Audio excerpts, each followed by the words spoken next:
హైవేలపై toll ప్లాజాల దగ్గర కొత్త వ్యవస్థను అందుబాటులోకి తీసుకొస్తోంది కేంద్ర ప్రభుత్వం.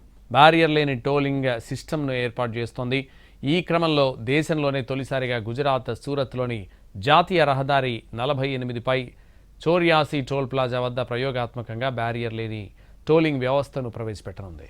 ఇది విజయవంతమైతే దేశవ్యాప్తంగా ఈ సిస్టమ్ను విస్తరించాలని కేంద్రం భావిస్తోంది. ఈ వ్యవస్థను మల్టీ లేన్ ఫ్రీ ఫ్లో అని కూడా అంటారు.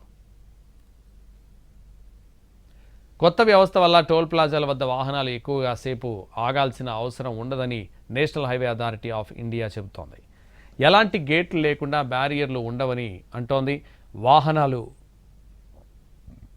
గ్రాంటీ కిందికి వెళ్ళగానే టోల్ కట్ అయ్యేలా వ్యవస్థను రూపొందించారు. ఆటోమేటిక్ నంబర్ ప్లేట్ రికగ్నిషన్ వంటి ఆధునిక టెక్నాలజీ సాయంతో టోల్ వసూలు చేస్తారు. కొత్త విధానం వల్ల ట్రాఫిక్ జామ్లు తగ్గి ప్రయాణం వేగంగా సాగుతుందని NHAI అధికారులు అంటున్నారు.